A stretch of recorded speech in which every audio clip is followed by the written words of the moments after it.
Estamos aqui com mais uma edição de Reconversa, eu e o esplendoroso Alfredo Vardi, né? Hoje com uma figura muito especial. Aliás, uma das mais pedidas. O cara é um craque, nosso né? público lá tem que entrevistar o Gessé. Não é o cantor. Eu ia falar isso. Não é o Gessé. Vidas e ventos e velhos. Não é esse. Vidas é o Gessé Souza, um grande intelectual. Originalmente formado em Direito, que é da praia do nosso amigo aqui. Da UNB. Depois foi para Sociologia, para Psicanálise. Ele é um monte de coisas, sobretudo é um pensador sobre a situação brasileira, autor de uma vasta obra.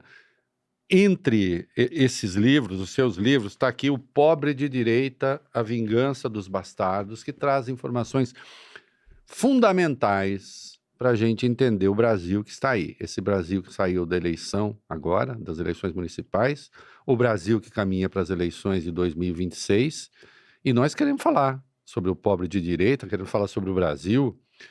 Por que é que os marxistas erraram tanto assim, imaginar que os pobres, de algum modo, alguns são revolucionários? A gente vai conversar sobre tudo isso. Gessé, é um prazer imenso tê-lo aqui. Meu, Reinaldo, é uma honra e uma alegria também. Obrigado pelo convite. Querido, a nossa primeira coisa sempre é assim, faça o seu Wikipedia pessoal. Quer dizer, faça uma síntese do menino lá, que saiu de Natal até o Gessé que está aqui com a gente. Tá. Não precisa ficar 3 dias, se você quiser. Claro. Não, eu fiz, no fundo, eu comecei eu escolhi me tornar um intelectual, digamos assim, quando eu tinha entre 18 e 19 anos, estava fazendo curso de economia antes de mudar para o direito, e tive um excelente professor americano, marxista, imagina, tinha americano marxista nessa. Isso me fez... O Hellerstein não era o único, né? O Hellerstein não era o único, tinha mais um. Exatamente, Enfim, isso o meu tempo lá, em Brasília, onde eu fiz a graduação em Direito, depois o mestrado em Sociologia, um pouco, pois enfim, eu comecei a me identificar com alguns autores, pensadores. Isso é a coisa mais importante para mim. Eu queria me apropriar, quer dizer, não sabia bem o que eu ia usar isso, né, no futuro, mas eu sempre quis me apropriar do pensamento de grandes pensadores, né? E o primeiro que eu tentei, além de Marx, né, que foi o meu inicial, foi Max Weber. E aí eu fui estudar em Heidelberg, Alemanha, onde tinha o centro do Max Weber, com o cara que era o grande, enfim, que foi uma figura, quer dizer, ele era o grande comentador, o grande estudioso de Weber, e ele me ajudou muitíssimo nisso. Eu acho que, quer dizer, eu devo essa minha estadia lá ter aprendido que a gente não pode, né, a gente não pode confundir a pessoa e as opiniões que essa pessoa tem, as ideias que essas pessoas têm, que é uma coisa que a gente confunde aqui o tempo todo. Eu acho que isso atrasa a nossa vida intelectual enormemente, né? No fundo, eu acho, a minha opinião pessoal... Para entender, você fala a condição material que a pessoa tem com necessariamente uma vinculação, com um pensamento, com uma visão de mundo, uma cosmovisão. Não. Okay. Não. O que eu digo é, você não ter um debate aberto com a pessoa, entende? Quer dizer, um contexto onde você jamais diz a verdade, e aí você nunca vai ouvir críticas efetivas, então você nunca vai aprender. Foi o que eu aprendi lá. Entende? Um negócio assim, o debate é de homem, assim, não, esquece exatamente esse cara. Exatamente isso. Vamos ver o que ele está falando. Exatamente isso. A gente fazia isso lá, horas e horas e tudo, e depois a gente ia tomar chopp. Quer dizer, como amigos e tal, mas na hora era um embate real, era duro. Né? Entende? Quer dizer, e o pressuposto era que não é pessoal. Não é pessoal, né? Entende? Quer dizer, às vezes, assim, uma tese de um amigo era destruída, entende? E a primeira vez que eu vi isso, eu disse, puxa vida, quer dizer, eles não deveriam ter pego assim pesado com você. É bom pra ele. E eu, né? Não é? Brasileiramente dizendo, né, pegando no ombro e tal, aí ele pega, olha assim para mim assim, Gessé, como eu iria aprender que eu estava errado? se não me dissessem, né? Obviamente eu perdi muito tempo, tá? Mas agora eu sei que eu posso melhorar. Então, essa coisa da melhora e de você aceitar a crítica real, o embate, etc., para mim foi a coisa mais importante que eu aprendi lá. E que eu acho que tem muito a ver com o fato de que dos 7 grandes entre os 10 maiores pensadores do mundo, 6 ou 7 sejam alemães. Né? Não tem a ver com dinheiro, entende? Tem a ver com uma tradição de debate real, etc. Né? E você homenageia o outro quando você o critica. Isso significa que você levou a pessoa a sério. Né? Quer dizer, isso foi muito importante para mim, né? E depois aí, quer dizer, eu terminei o doutorado, vim para cá, depois fiz algumas coisas também lá fora, em Nova York, foi a coisa da psicanálise, que foi também um negócio muito importante para mim e tudo, né? Enfim, e aí eu fui montando essas coisas e aí como eu comecei a fazer os livros, e a partir de uma certa idade, 39 anos, onde eu tinha estudado, sei lá, já uns 4 ou 5 pensadores que eu achava importante ter, né? Porque eu nunca me considerei assim um cara que é representante de um autor, entende? Quer dizer, eu sou muito pragmático, eu pego do cara que eu acho que vai ser bom, do outro isso aqui, parará, e vou montando o esquema, né? Quer dizer, a partir dos meus interesses. A partir de 39 anos, aí eu comecei a pegar o que eu tinha aprendido com os grandes pensadores, eu estou falando aqui de Habermas, estou falando de Weber, Bourdieu, Charles Taylor, Axel Honneth, Marx, Simmel, etc., foram autores que eu estudei sistematicamente e tudo, né? E isso, aí você assim, poxa vida, eu quero agora entender o meu país, né? Perfeito. Isso foi extremamente bom para mim. Entende? Porque eu estudei primeiro o pensamento internacional, né? Que é a base do nosso pensamento, basicamente. A base do nosso pensamento social é, antes de tudo, Max Weber. O Max Weber é muito mal lido, mas é Weber. Né? Isso aí foi a coisa que me deu essa segunda... uma segunda... Enfim, um segundo caminho que eu fui começando a agora estudar os grandes autores brasileiros. Gilberto Freire foi um cara que eu estudei anos e tal, da Mata, Sérgio Buarque, Raimundo Faura, quer dizer, os nossos grandes pensadores que montaram a ideia sobre o país que nós estamos agora, né?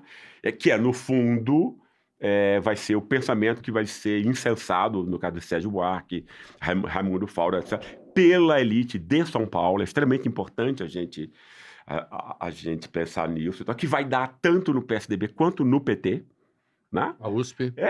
Claro, exatamente. O PT vai ser o partido da ética na política, lembra disso? Sim, claro. Isso é Fauro sim, completamente sim. E tal, que foi lançado em 75, né? Claro. E tal, e coisas assim. Ou seja, então, quer dizer, você tem o grupo que deveria fazer oposição a essa mesma elite, contaminado, envenenado pelas ideias dominantes que essa elite produziu e depois vai, né? Isso aí me fez o quê? Me fez poder criticar, eu acho, o paradigma oficial da ciência entre nós. O que ele basicamente diz? A singularidade da nossa cultura, quer dizer, você esquece, como se não fosse mais racismo, tá? Assim, não é mais a raça e tal, vai a cultura. Olha que coisa interessante. Vai se tornar uma máscara do racismo, né? E essa cultura nossa vem de Portugal, da Idade Média, uma cultura da corrupção, percebe? Né? E aí juntando, quer dizer, essa síntese Os donos histórica... do poder... Os donos do poder, 600 anos atrás. Sim. Reinaldo, coisas... Estamos falando dos donos do poder, Raimundo Faura. Exatamente. E que é uma tese ridícula, não tem nenhuma outra, entende? Quer dizer, como é que 207 milhões de pessoas inteligentes acreditaram numa bobagem dessa, entende? Quer dizer, como é que você fala de corrupção na Idade Média, em 1381? O patriarcado português acabou formando enfim, a corrupção contemporânea. Exato, que é exatamente o contrário. Foi o país que teve a unificação mais cedo e pôde fazer grandes descobrimentos. Eu vou te falar o que o português me falou uma vez. Ele falou, não sei vocês, mas a gente aqui se livrou disso já faz algum tempo. Faz algum tempo. Exatamente isso. Exatamente. Mas o país acreditou nisso, né? A coisa do homem cordial, o povo corrupto, eleitor de corruptos, etc., vai ser todo montado a partir disso e tudo, e que vai ser, no fundo, a máscara perfeita para o racismo racial que Getúlio Vargas tinha interditado. Quando Getúlio pega as ideias de Gilberto Freire, né, e cria a noção do bom mestiço, né? E do samba, da herança africana sendo aquilo que nos singulariza enquanto povo, o samba, o futebol como praticado pelos negros. O que Getúlio estava fazendo era uma revolução cultural ali, ele estava afirmando um povo que estava na lata de lixo. Eu tiro como incapaz de qualquer contribuição cultural, etc, etc. Isso, obviamente, não cria uma democracia racial entre nós, mas isso vai interditar o racismo explícito na esfera pública. Isso é extremamente importante para a gente entender os 100 anos seguintes e tal. Porque aí o que é que o Sérgio Buarque, a USP, etc., vai montar? Vai ser a usina de ideias. Não é só a USP, antes era o Instituto Histórico Geográfico de São Paulo, transformando o Bandeirante num protestante ascético, ou seja, São Paulo virou uma espécie de Massachusetts tropical. Então, toda a história desse pensamento é da elite ascendente de São Paulo, né? Se vendo como americana, olha, nós somos a modernidade, o futuro, etc. O atraso tem a ver com Portugal, com o Brasil tradicional, etc. Não conosco, nós somos o novo, etc, etc. O que é uma mentira, porque é exatamente a continuidade. A República Velha continua até hoje e tudo, mas é uma elite que vive do Estado. Né? É uma elite que já pegava o orçamento público, né, para bancar preços do café num país miserável. Então, era todo, né? Quer dizer, é uma elite, né? Quer dizer, hoje em dia não produz um parafuso e só saqueia o povo. Saqueia o povo porque controla o Estado. O Estado é o negócio da nossa elite, no fundo. Né? É exatamente o contrário do que Raimundo Fauro disse. Né? E aí eu achei que era muito importante criticar isso. E a minha passagem de intelectual universitário para intelectual público foi exatamente em 2015. Eu estava no IPEA e você tinha petistas, obviamente, por essa herança, mas de toda a direita organizada, né? Entende? Quer dizer, nesse míssil americano que foi a Lava Jato, junto com o Sérgio Moro, etc, etc. E ninguém sabia o que... Quer dizer, o governo só apanhava, eu estava lá nessa época, só apanhava nas cordas, ninguém defendia, né? E aí eu tinha feito um livro sobre a tolice da inteligência brasileira, criticando exatamente isso, ou seja, esses caras que são tidos como críticos da sociedade, no fundo, são representantes de um liberalismo racista. Racista por quê?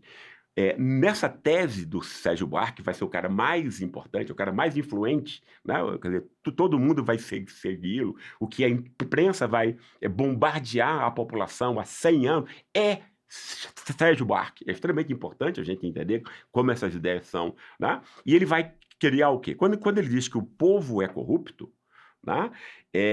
Não é o povo em geral que vai ser a interpretação, não vai ser de que é o povo de todas as classes, etc. Quem vai ser tido como corrupto, eleitor de corrupto, é o negro, o mestiço e o pobre. O branco, em São Paulo, nunca se... Até hoje, vocês sabem disso muito bem, até hoje não se vê como parte dessa gentinha mestiça e preta. Né? Entendeu? Aí então ficou o quê? Essa coisa da corrupção, né? Entende? Quer dizer, uma completa inversão absurda. Né? Entende? Você jogar o seu próprio povo, entende? Retirar a legitimidade, retirar autoconfiança. Um parênteses só para quem está acompanhando, eventualmente não entendeu, mas explica essa ideia do povo corrupto com a questão do homem cordial, que até hoje pensa que cordial é aquele um cara bacana. Não. Não. A tese do homem cordial é outra, né? A tese do homem cordial é outra. Expusesse um pouquinho, só para entender esse contexto que você está falando desse povinho que não presta, exatamente, que não somos nós. Exatamente isso. Qual é o grande problema da elite nacional? O sufrágio universal. Tá? Ponto. É ele que impede, eventualmente, algumas vezes, quer dizer, que se ponha que o povo possa pôr alguém interessado, quer dizer, que tem algum interesse nos, enfim, com interesses populares, né? Até 1930 não havia grande necessidade desse tipo de legitimidade, porque a pessoa diz, o negro é um bicho. é um animal, obviamente ele não vota e tal. E a imensa maioria do povo era preta, investida. Então, estava resolvido, né? Quando Getúlio Vargas interdita o racismo, ou seja, o que é interditar o racismo? O racismo continua, a chama do racismo continua dentro do peito das pessoas, mas ela não pode expressar mais aquilo, né? Então ela vai expressar de que modo? Porque ela continua lá, né? Aí, quais são as ideias que vão mascarar o racismo racial? Produzir o mesmo efeito que o racismo racial produzia contra exatamente as mesmas pessoas que antes eram discriminadas pelo racismo racial. É isso que mostra, evidentemente, que é uma simples máscara do racismo, né? A classe média branca nunca teve nada contra a corrupção. E a gente pode fazer um experimento sociológico aqui, né? Por exemplo, veja a reação da classe média branca no caso da corrupção filmada de Temer e Aécio. Lembra das malas? Nunca houve uma corrupção mais óbvia e tal. Não saiu nenhum branquinho histérico em nenhum lugar. Mas saiu com Lula e Dilma milhões, como eu vi aqui, né?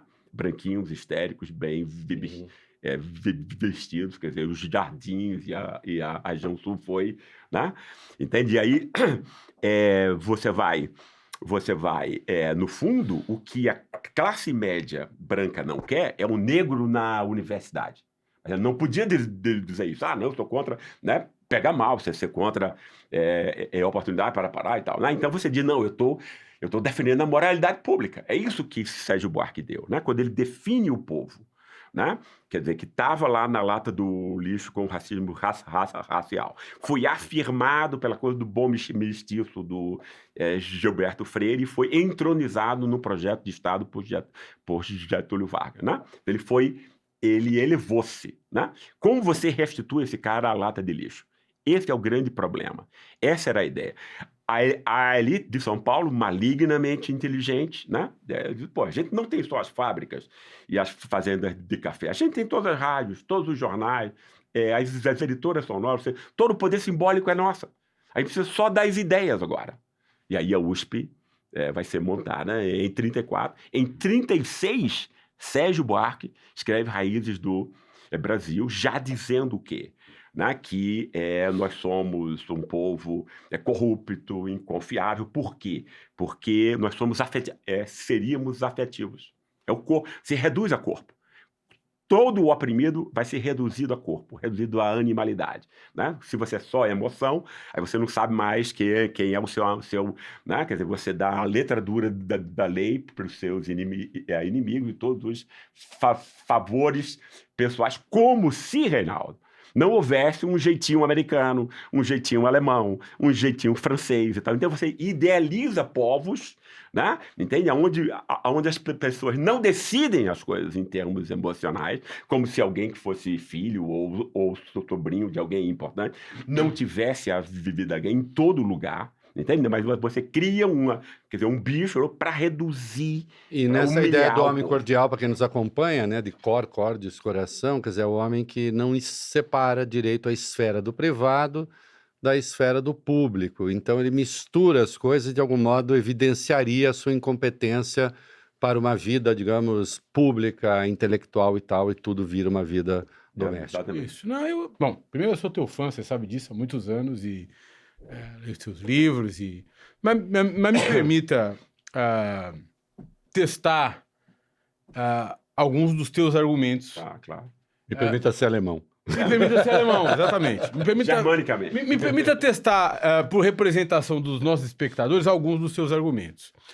A tua ideia de elite, né? A tua ideia de elite pressupõe uma engendração sofisticada e intelectualizada que se convola numa ação concertada para transformação ou preservação de estruturas sociais. Mas a elite que eu conheço não distingue premissa de primícia, a mala. A elite que eu conheço não leu porra nenhuma. Essa eu nunca tinha ouvido. Não distingue a premissa da primícia. Que é a mala. A elite que eu conheço, sobretudo a elite do presente, né? Não há dúvida de que uma elite sofisticada criou a Universidade de São Paulo, de que a elite sofisticada pensou esse país. Uhum. Um dia. Uhum. Né? Esse país que é, desde logo, uma iniciativa público-privada. Nós estamos falando- Isso dá na França e não em Dubai, né? É, exatamente. É uma iniciativa público-privada. Esse país foi colonizado por meio de capitanias hereditárias, ou seja, o rei Dom João III atribuiu larguíssimas propriedades de terra, porções de terra, para pessoas que sequer vinham ou vieram ao Brasil. 1 ou 2 ou 3 vieram aqui e quase todos se lascaram. Mas, ao fim e ao cabo, a pergunta que eu te faço é a seguinte: que elite é essa? Onde ela mora? Onde eles se encontram? Nós fomos lá no Palácio, no Rio de Janeiro, fomos convidados. Então havia uma mesa lá para 36 pessoas. A elite carioca se reunia para conceber os desígnios do país. Mas isso acontece.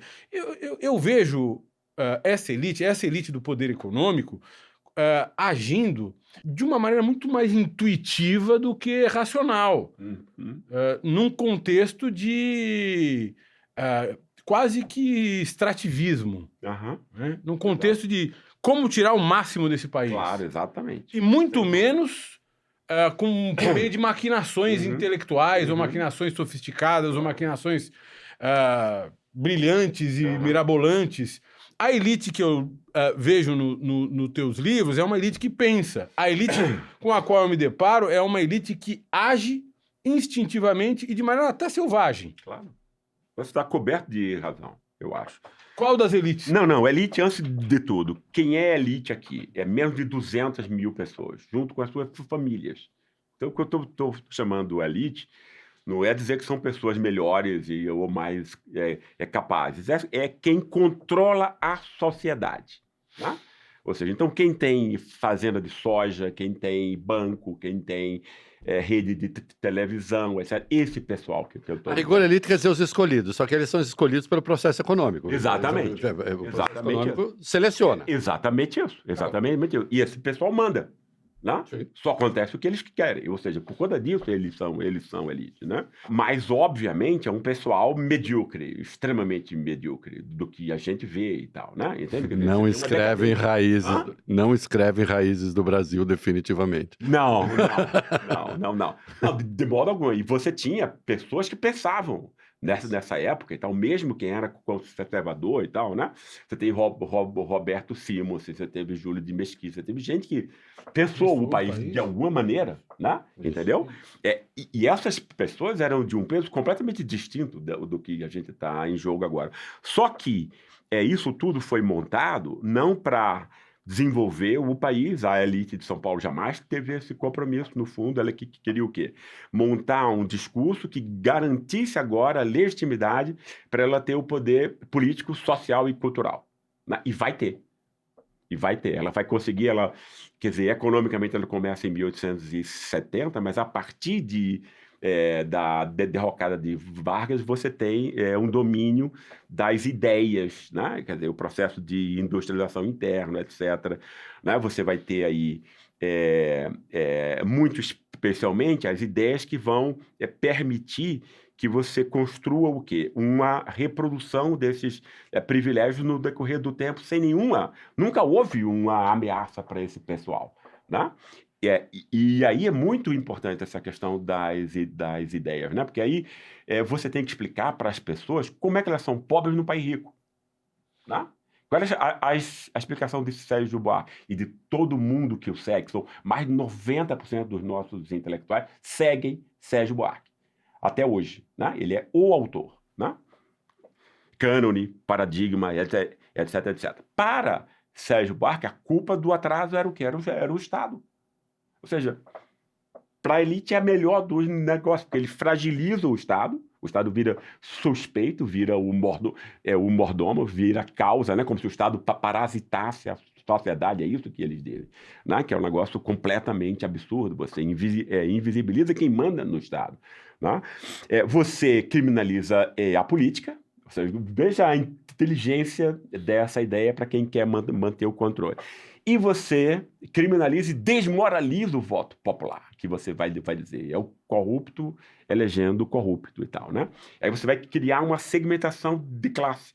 Ou seja, como os negros antes eram desumanizados, os negros vão continuar, os negros mestiços e pobres, vão continuar sendo desumanizados na medida em que eles são desmoralizados. Vocês não têm moral, você é corrupto. Né? Isso é a pior acusação que você pode fazer para alguém. É a morte em vida. Né? Você é inconfiável e tal. Você, né?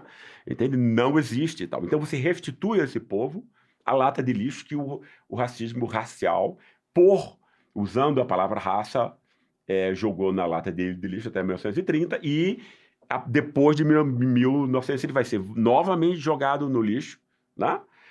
Depois de Vargas, obviamente, né? Na medida em que ele vai ser visto como alguém inconfiável, corrupto, etc. Quer dizer, a forma de você ver nessa coisa que você tinha citado antes, Reinaldo, confusão do público e do privado, aonde é que isso não existe? Não, cara, você fez uma guerra contra o Iraque para que 3 empresas de petróleo pudessem saquear o país. Você quer a maior mistura do público e do privado que esse é um pressuposto do capitalismo. Pressuposto do capitalismo. Claro. Para você salvar as decrescentes taxas de lucro do capitalismo, você precisa do Estado. Não, claro, exatamente. Agora, pressuposto do capitalismo. A revista Cult, uma vez, fez uma enquete com 30 grandes intelectuais da direita e a esquerda e perguntou qual era o grande problema nacional. Os 30 responderam a mistura entre público e privado. Entende? Ou seja, você teve uma formatação do conhecimento e das pessoas enorme nesse negócio. E de uma coisa ridícula, é uma fraude evidente. Foi pro hardware, não ficou no software. Exatamente, exatamente. Agora, sabe o que pode chocar nessa sua observação? Porque quem está nos acompanhando, né? Afinal de contas, o Sérgio, como ele disse uma vez, uma brincadeira, ele disse, eu já fui o Sérgio, hoje eu sou o pai do Chico. Uhum. E que enfim, o nosso poeta, progressista, maior. Maior, e com razão, e com todos os méritos. E mesmo o Sérgio, enfim, um grande intelectual, não há dúvida. O que eu pergunto é o seguinte, se nessa sua análise, o Sérgio em termos gramscianos, digamos assim, para a esquerda, vamos pensar do outro lado. Ele é um intelectual orgânico dessa elite e, portanto, nem ele sabe exatamente que ele está fazendo esse jogo, Perfeito. Ou ele faz esse jogo. Porque o intelectual orgânico, na concepção gramsciana, ele é orgânico justamente por isso, porque ele se forma naquele meio e ele pode não ter a consciência reflexiva de que ele é aquele cara. Agora, assim, quem é esse Sérgio, então, que faz isso? Porque ele fez o Raiz do Brasil, mas ele faz o Visões do Paraíso, que também, de algum modo, dizia assim, essa é uma terra prometida. Isso. Ali tem a ideia da terra prometida, que eu acho muito legal, acho o livro muito interessante, inclusive. Que aí lida com o imaginário lá europeu, né? Mas quem é esse cara? Como é que se... eu não acho, e muita gente ficou reclamando dos livros onde eu examinava. Gente reclamar da gente é sempre uma delícia. Claro. Eu não estou me igualando a você, mas sempre não é ótimo quando reclama da gente. E assim, como é que você diz, entende? Quer dizer, eu conversando com um cara que eu admiro e tal, né? Aí ele estava discutindo o livro, e aí ele olha para mim assim... Não posso. Não posso. De que seria deselegância com ele. Mas aí ele disse assim, puxa vida, mas você precisava chamar ele de colonizado até o osso e tal. É óbvio que eu tenho que chamar ele. Esse cara é uma vaca sagrada. Ele precisa sair dessa igreja religiosa e ir para ciência e tal. Ele precisa desacralizar esse negócio e tal, né? Eu não acho que ele... eu vou agora montar um liberalismo racista, porque é isso, é a justificação do liberalismo racista brasileiro. É montado no racismo, porque só são máscaras. Isso do pobre de direita aí, o que eu descobri depois das entrevistas, né? É que o racismo racial é o grande elemento ainda sob suas máscaras. Por meio de suas marcas.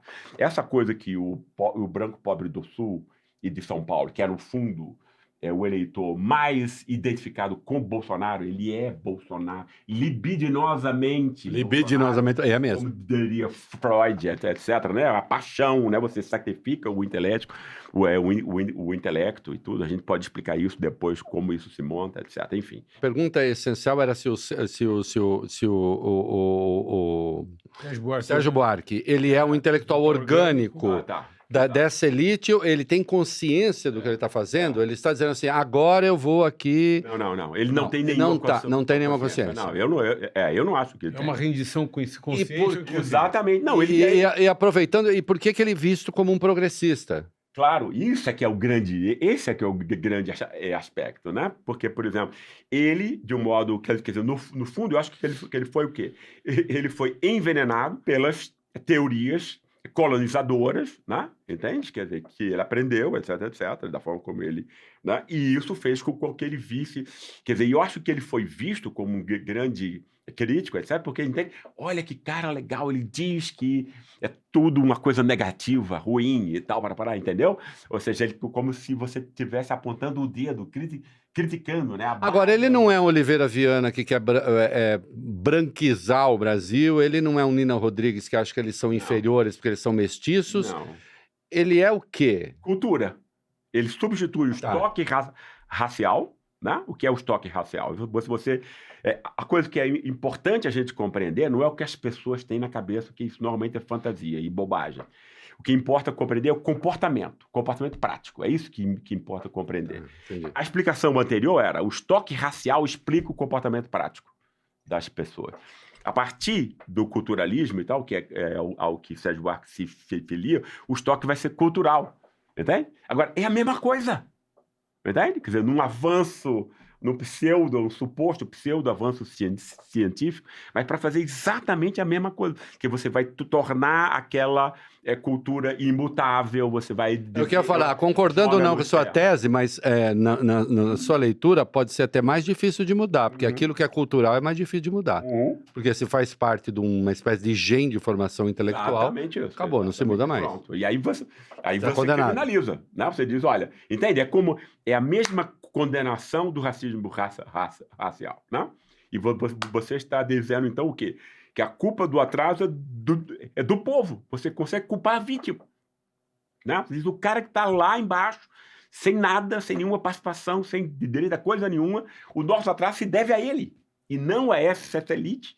Ou seja, ele criou a melhor sistema de defesas para a reprodução indefinida do nosso elite, que é extremamente eficiente, ninguém entende? Mas era isso que eu queria te perguntar, sobre a eficiência dessas ideias para fins de conservação ou transformação social.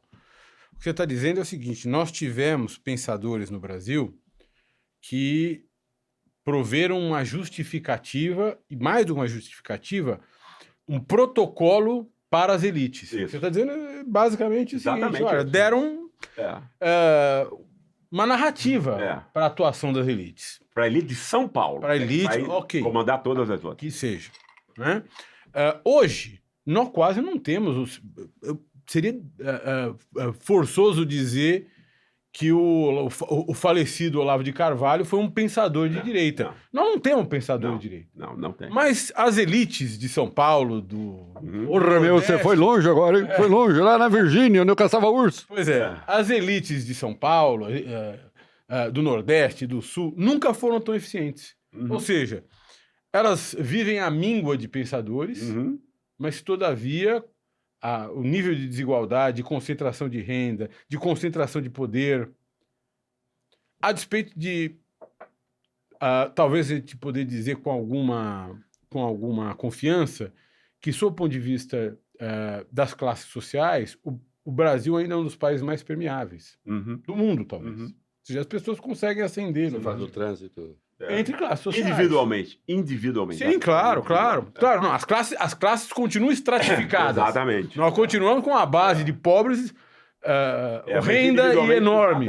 Mas nós somos uma sociedade... os ricos de 2 décadas atrás não são mais os mesmos ricos de hoje. Né? O que que justifica, o que que explica, melhor dizendo, a abundância de pensadores progressistas, a escassez de pensadores conservadores e a eficiência do conservadorismo vis-à-vis o progressismo. Porque, no que a gente estava discutindo antes, muitos pensadores são tidos como progressistas, são, no fundo, conservadores. Então, a gente tem grandes... Dê nomes! Sérgio Buarque... Não, estamos falando de hoje. Fernando Henrique Cardoso... quer dizer, estamos chegando aqui mais perto, né? Mas hoje a gente tem uma decadência na vida política. Por que eu estou falando isso? Porque nós temos você. Não, vamos lá. Nós temos pensadores aqui. Então, você, temos Silvio Almeida, temos tantos pensadores que nós trouxemos aqui, progressistas, né? A Lilia Schwartz, que esteve aqui, tanta gente de qualidade no campo progressista. E, ao mesmo tempo, uma certa impotência dessas ideias para transformar a sociedade. Exatamente. Exatamente. É como o Reinaldo disse no começo do nosso podcast, a sua presença foi massivamente demandada. Né? Você é um sucesso de público, você é influente. E outros como você têm influência, outros pensadores progressistas têm influência. Nós não temos pensadores de direita influentes, pensadores. Nós temos influencers.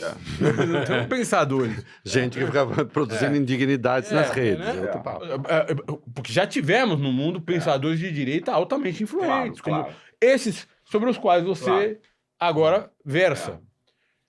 O que é que explica isso? Quer dizer, o que é que explica essa indiferença do tecido social a essa irritação que os pensadores de esquerda provocam no tecido social? Eu adorei a questão, porque permite que a gente toque numa questão importante. Talvez a coisa mais importante para o domínio elitista que a gente tem aqui é a mídia privatizada. Né? Imagina, você tem uma visão de mundo, né? Todas as grandes cadeias de TV, jornais, etc., são newsletters de banco, né? Diz para o trabalhador que o juro de 2 dígitos é bom para ele, para controlar a inflação. Entendeu? Exceção feita ao da coisa e ao reconverso. Exatamente. Graças a Deus. Onde a gente não faz isso. Definitivamente não. E aí, se a gente pega esse conceito do intelectual ampliado que o Reinaldo estava conversando antes, que é o intelectual orgânico, etc., você vai ter o quê? Você vai ter milhões de pastores intelectuais orgânicos do seu conservadorismo, entende? O cara tá lá e no trabalho, de base, ali junto com o pessoal e tal, né? Dando a ele alguma assistência, mas manipulando o cara a partir disso, né? Dando a ele uma coisa que ele nunca teve, uma boia de salvação, que é sempre moral. Normalmente a gente pensa, né? Tolos pensam que os seres humanos correm atrás de dinheiro e poder, né? Só que dinheiro e poder são meios de conseguir alguma coisa. Normalmente, quem corre atrás de dinheiro e poder quer a sensação de superioridade e de distinção social positiva que o acúmulo de dinheiro e de poder proporciona a pessoa. Ou seja, isso não é uma questão econômica, é uma questão moral. Percebe? Então, a moralidade é a questão analítica principal. Ultimamente. Exatamente. Se você pensa que é interesse econômico, você não vê nada na realidade social. Eu até fiz um prefácio que nunca foi a economia, Tolinho. Né? Exatamente. Obviamente, porque não existe economia enquanto tal, entende? Né? Economia, o que é? Uma forma de você produzir e distribuir bens. Né? Só que o acordo que faz com que você deve produzir esses bens e para quem é que vai ter acesso ou não a ele, não é uma questão econômica, é uma questão política e moral, obviamente, né? Então não existe esse negócio. Mas aí a gente é inclusive manipulado, porque a gente não percebe essa dimensão moral, né, política, etc., quer dizer, dentro de nós mesmos, então a gente só percebe né? E isso explica, por exemplo, que esse negro evangélico, por exemplo, que votou em Bolsonaro, um racista óbvio e tal, né? Ele o fez porque o negro pobre entre nós está na pior situação. Ele está ameaçado de desumanização 24 horas. A polícia pode matá-lo que ninguém vai se comover. A classe média vai aplaudir. Foi construída uma polícia para massacrá-lo e matá-lo e tal, né? Então, o que é que a pregação evangélica faz? Pega esse cara que está com o rosto dentro da água, sem conseguir respirar, puxa pelos cabelos e deixa ele aqui. Ele respira. Você diz a ele, não, você não é lixo. Entende? Você é um homem de bem. Entende? Né? Você não é gay. Entende? Você não é mulher, você não é preto, você não é bandido, etc, etc. Aí, quer dizer, o que você vai utilizar para que o cara tenha essa sensação é intercambiável. Né? Entendeu? O que é importante você não vai mais tirar isso desse cara. Ele vai se agarrar a essa boia de salvação, óbvio. Mas é uma coisa que quem é de classe média, Reinaldo, não se põe no lugar do que o pobre sente.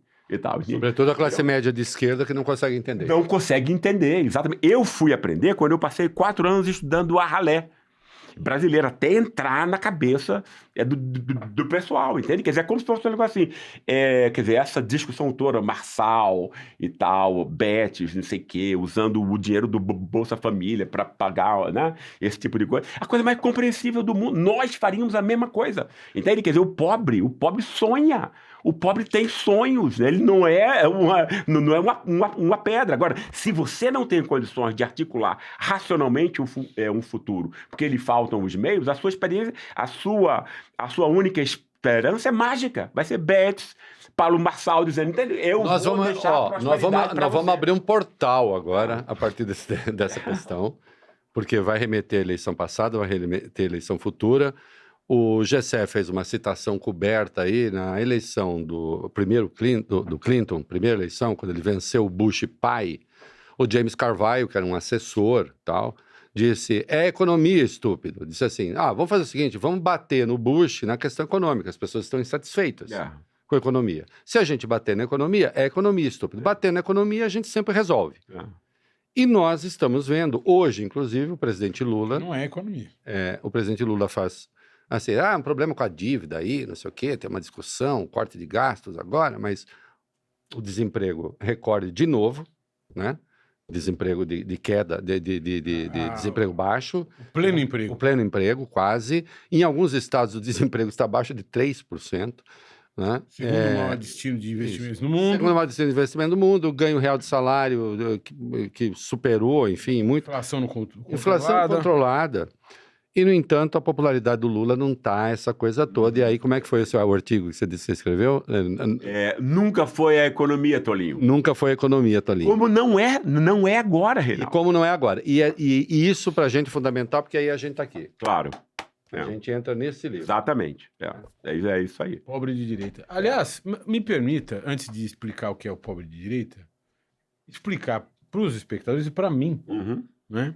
Eu e o Reinaldo já fizemos muito essa pergunta... Nós somos ricos de esquerda, mas tem uma piada, tá? Nós fizemos muito essa pergunta para a esquerda, mas eu quero fazer essa pergunta sobre a direita.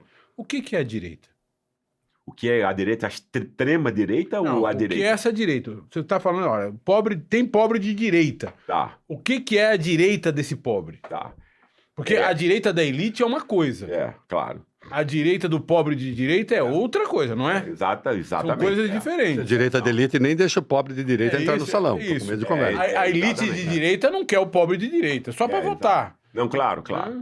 Não, é um negócio legal, mas eu acho que ia ser muito legal a gente voltar à questão da economia, o PT e a esquerda. Okay. O pobre de direita é exatamente o cara que é manipulado na sua vulnerabilidade social. Não é isso. Ou seja, é o cara que... É o cara que, a partir de 2016, com o golpe, vai empobrecer, né? Ele vai perder aqueles 70% de aumento real do salário mínimo, ou seja, a Faria Lima, o capital especulativo, vai desenvolver mecanismos para chupar esse dinheiro de novo lá para cima. Perde proteção do trabalho. Exatamente, dentre outras coisas, né? Ou seja, e esse cara tá obviamente com raiva. Ele não pode mais montar um futuro, botar o filho na escola e tal. E ninguém explicou para ele quem o deixou pobre. Entende? Quer dizer, para toda a imprensa foi a roubalheira do PT. E não o roubo real, que é o da Faria Lima. Né? Que aí é trilhões, centenas de bilhões, entende? Quer dizer, é muito... diferente você roubar 1 milhão do que você roubar 1 trilhão. O dinheiro é quantidade, né? Quer dizer, 1 trilhão você rouba o futuro de uma geração inteira, né? E é o que a nossa elite faz, né? Quer dizer, reserva o pessoal. E esse cara, ganhando menos, ele tem 2 opções, né? Como ninguém contou para ele que é o seu real inimigo, ele não pode transformar essa raiva em indignação e ação política. Porque se você se indigna, você já não é mais humilhado. Você está em luta, está em processo de libertação. Mas ninguém contou para ele. Ele tem 2 opções aí. Ou ele enfia essa faca envenenada no peito e diz, olha, eu sou um lixo, né? Eu sou um fracasso e tal, e aí vai cair na depressão, no álcool. As doenças endêmicas das classes populares de hoje em dia, né? Ou o que a extrema-direita né, vai dizer, não, irmão, né? Quer dizer, e a pregação evangélica também. Tira essa faca do seu peito, rapaz. Tem gente aqui já estigmatizada há séculos, que você vai poder enfiar neles. Então, você tira o veneno de si e bota no outro, né? Essa é a função que eu acho que tem no nosso país, esses 40% que ganham entre 0 e 2 salários mínimos, quase todos pretos e mestiços, né? Que vão servir como uma espécie de último segmento, como o sistema de castas hindu. Porque o sistema de castas hindu passou 3.000 anos com pouquíssimas modificações. Porque você tem uma casta dos intocáveis ali. Sim. Né? O pessoal que vai mexer com fezes, não sei o que e tal. Então, não é só os grupos superiores que vão ter essa distinção moral, social positiva com os que estão embaixo. Os grupos intermediários também. Isso é muito importante, né? Porque aí o pobre remediado é exatamente esse grupo, né? Ele se descola dos outros que sofrem, né? Então você cria uma guerra entre os pobres. Só para corroborar o que você está dizendo, as pesquisas, os que ganham até 2 salários mínimos, o índice de ótimo e bom do Lula é grande, a aceitação do Lula é grande e tal. Já no de 2 a 5 salários mínimos, aí começa... Completamente. A inversão. É completamente diferente. Completamente. É outro jogo. A tua análise me seduz profundamente, mas tem algo nela que, de alguma forma, me causa insegurança sobre se isso é um pensamento de direita ou não. Quando a gente fala dos neopentecostais, basicamente, nós não temos um sistema de ideias. O que nós temos, basicamente, é uma pendularidade, ou seja, um discurso pendular que vai dos costumes à prosperidade. Uhum. Ou, se não pendular, binário. Uhum. Né? A pauta do conservadorismo de costumes e a pauta da prosperidade. Mas não há nas igrejas, uhum. não há nas religiões, ou nos vários segmentos religiosos dentro do universo neopentecostal, um sistema de pensamento de direita. Ou há. Quer dizer, me parece que... Quando eu olho para... Até porque eu te garanto que daqui a pouco nós vamos começar a ver a esquerda e o campo progressista falar em prosperidade. Uhum. E como você mesmo já pontuou, se livrar de grande parte do pensamento identitário. Porque isso não vira voto. Isso. Então, daqui a pouco, o pensamento progressista vai se aproximar de novo, como já esteve próximo, do neopentecostalismo. E as coisas vão ficar confusas de novo. Por isso que eu comecei minha pergunta te provocando sobre o que é direita. Claro. Porque direita é muito mais do que afirmar uma pauta conservadora de costumes e muito mais do que dizer eu tenho direito a ser próspero. Exato. Porque se dizer que eu tenho direito a ser próspero é ser de direita, então eu sou de direita. E eu não sou de direita. Claro. É sim. Sou? É bom.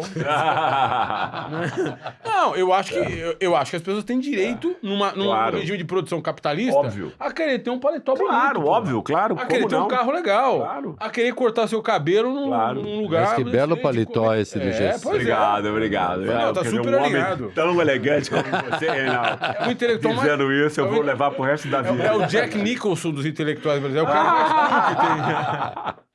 Mas esse é o meu ponto. Quer dizer, se você disser... Quando você... Ou, não estou dizendo que você diz, mas quando alguém diz que a lógica da prosperidade é uma lógica de direita, isso é perverso. É bobagem. E é perverso bobagem. com o pobre. É bobagem. Ou seja, a hora que chega na minha vez de usufruir das coisas do capitalismo, eu não posso. Claro, exatamente. Porque senão chego eu pra Marçal e digo, não, prosperidade minha mãe, como eu fiquei rico, tem avião. Por que eu não posso ir pra Disney? Por que eu não posso comer um bifão? Por que eu não posso ter um carro importado? Por que eu não posso ir com a minha namorada ou com o meu namorado? Paulo Guedes disse que esse negócio de empregado ir pra Disney. Não pode ir pra Disney? Não podia.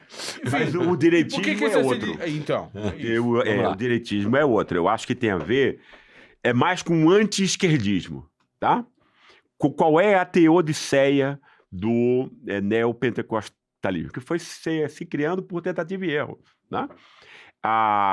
Quer dizer, você pega as noções que já estavam, que são africanas, daí a competição acirrada com os cultos afro. Sim. Né? A ideia de que os espíritos governam a vida dos vivos, né? Isso é magia, é coisa africana, que é muito interessante até, porque é contraditório, o bem pode virar mal, o mal pode virar bem. É super interessante a mitologia. Pega essa falando ideia. Isso para macumbeiro, a gente só vai falar disso o resto do programa. Retira toda a ambivalência que tem a coisa negra e põe o quê? Põe uma pátina de prestígio judaico-cristã, entende? Ou seja, embranquece literalmente a religiosidade popular. E vai dizer o quê? Ao invés de muitos espíritos, não sei o que e tal, vão ter dois só. Né? O diabo e Deus. Né? Entendeu? E aí, então, se você fica doente e não consegue... enfim, comprar remédio e tal, não consegue operar e tal, não é porque o SUS é subfinanciado, você não passa mais dinheiro para farmácia popular, não tem nada disso, é porque o diabo entrou em você. Ou seja, toda a causalidade social, a compreensão de como funciona a sociedade e o seu lugar nele é negado a esse cara. Desaparece. Ele vai ter uma regressão de 1000 anos, ele vai voltar à Idade Média, né? Ou seja, ele não vai ter o confronto com a realidade externa e aprender isso. Mas isso não é um pressuposto de todas as religiões? Não é. Essa explicação mística da realidade? Não. É uma coisa, quer dizer, tem uma coisa muito distinta que é a religiosidade ética e a mágica, né? Se você pega o protestantismo histórico, é outra coisa. Né? E é um potencial democratizador, ou seja... A Revolução Protestante foi a real revolução ocidental, não foi a Revolução Francesa. Você não vai... Quer dizer, as pessoas não aprendem com banho de sangue. As pessoas aprendem com novas ideias. Tal, né? E aí chega o protestantismo, sacraliza o trabalho, que antes era coisa de escravo e de servo, imagina. Isso vai equalizar todas as pessoas, vai criar as condições do conceito de cidadania, democracia e tal. Isso é protestante histórico, inteiramente, já está em Lutero. Né? Não à toa, 10 anos depois, Renato, que ele diz as teses, existe a maior revolução camponesa na Alemanha. Claro, cara, se não tem bispo, não tem cardeal, mas que negócio é esse? Tem esse cara aqui. Tudo bem que ele depois mandou dar um cacete nos caras. Não, ele mandou, claro, mandou. Mandou matar todo mundo. Exatamente. Lutero fez mas se você tem magia, é outra coisa, né? Entende? Quer dizer, você não tem aprendizado, você não tem magia, é repetição, enfim, é uma tentativa de você intervir na realidade pela fantasia, etc, né? Então eu acho assim que é muito mais um anti-esquerdismo, né? E o anti-esquerdismo montado na não percepção, né, da sua situação social no mundo, como o mundo funciona, etc. Isso tudo está fora do seu horizonte de coisas. E aí quem define também quem é o diabo e quem é Deus é o pastor. né? Se você tiver Messias no nome, você vira enviado de Deus, né? Entende? Quer dizer, esse é o O direitinho. falso Messias, mas um verdadeiro Bolsonaro. Exatamente. É muito curioso, porque eu tô lembrando aqui, você tá falando, Mas não vamos esquecer o negócio da esquerda, hein? Não vamos esquecer, mas as primeiras peças que o Padre Anchieta fazia em São Paulo, né, colonizando os índios, né, ele transformava o Alto de São Lourenço assim, o demônio são os índios, Uhum, é a crença indígena, uhum.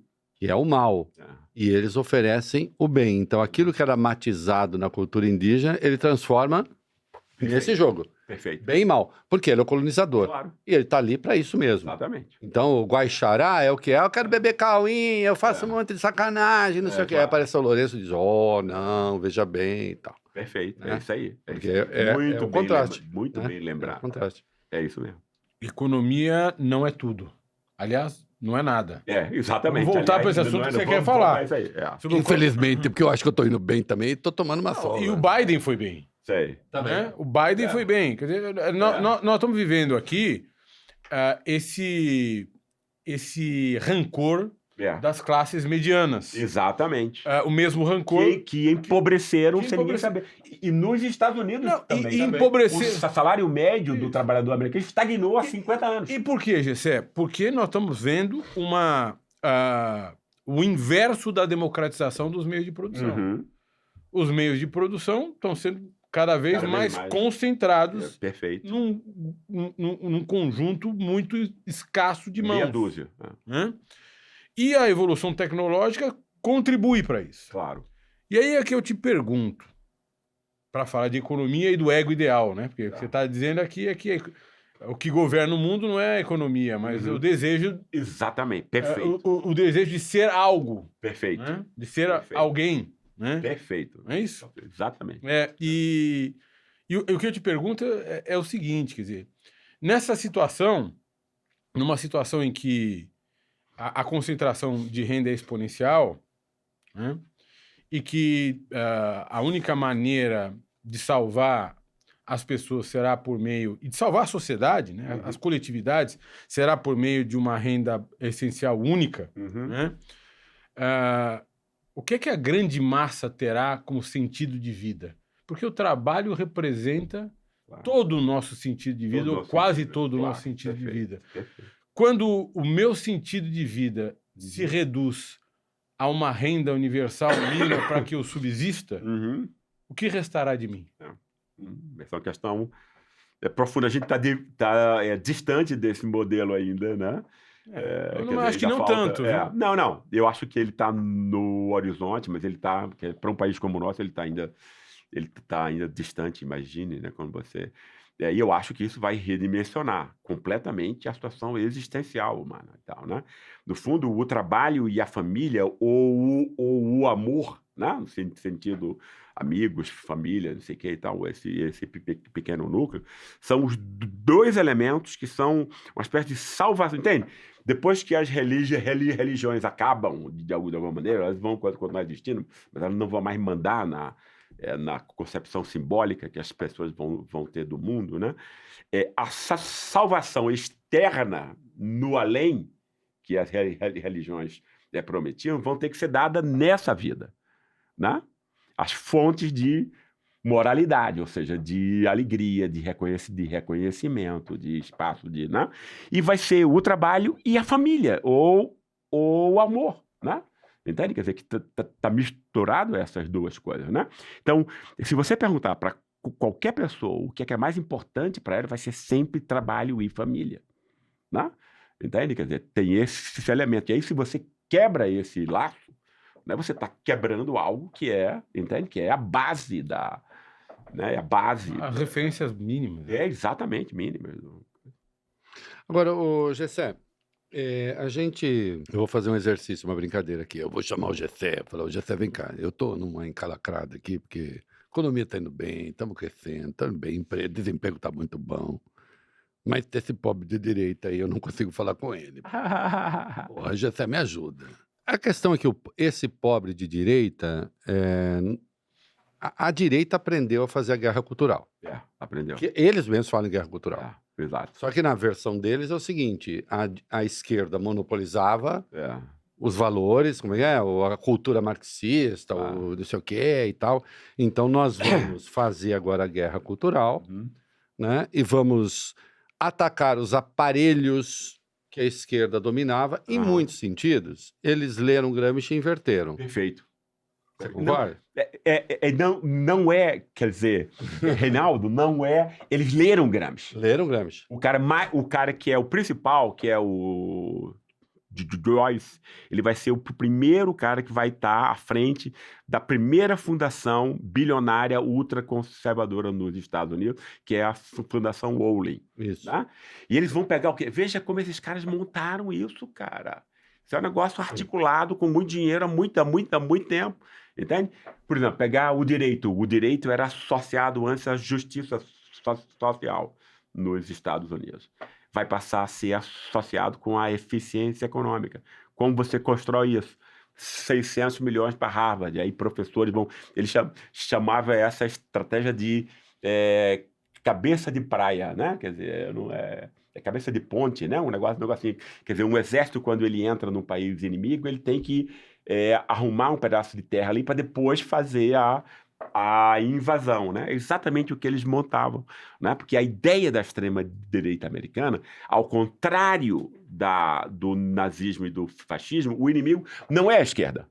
O inimigo são os acordos democráticos que demoraram 3.000 anos para serem construídos. São aquilo que eles chamam liberais. Civilização, é a nossa civilização. Eles querem destruir a civilização, criar confusão. Porque aí você pode mandar em todo mundo. É a diferença de verdade e mentira, de bem e de mal, de democrático, autoritário, etc, etc. E aí você vai chamar o quê? A palavra que eles usam magistralmente, que é narrativa, não. Você chama a verdade... Não, isso é uma narrativa. Não, isso é uma narrativa, é uma versão. É uma versão. Só existe versão, né? Isso tudo é versão. A verdade. Isso. E nisso aí, quer dizer, isso aí foi uma reação articulada a partir dos anos 70, quando o povo americano tinha o máximo de liberdade, o maior salário relativo da história. Então, opa, vamos acabar com essa brincadeira. E aí eles viam esse cara estudando Gramsci, hegemonia e tal. Olha, o problema é que as grandes universidades da Ivy League que são as grandes influências da esfera pública e eram efetivamente. E é verdade. Eram. Né? E era verdade isso, né? Marcuse, não sei o quê e tal, o negócio era extremamente importante, né? E aí a ideia era o quê? Não atacar a esquerda, ele sabia que já tinha, né? Quer dizer, não era inimigo lá, inclusive depois vai até cair o muro, etc, etc. O inimigo desse pessoal vai ser os acordos democráticos, civilizatórios que nós temos até hoje. Né?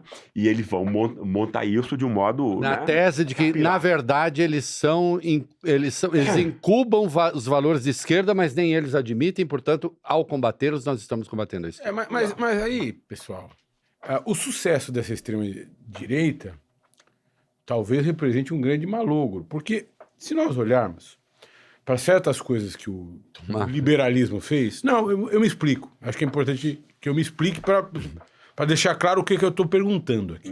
Aliás, propondo a vocês, a ambos. Quando a gente volta, por exemplo, aos anos 30 e vê o aparecimento, por exemplo, da ideia como a ideia de função social da propriedade, ou seja, que a propriedade tem que ter uma função social, isso nada mais é do que uma concessão do liberalismo para conter o marxismo.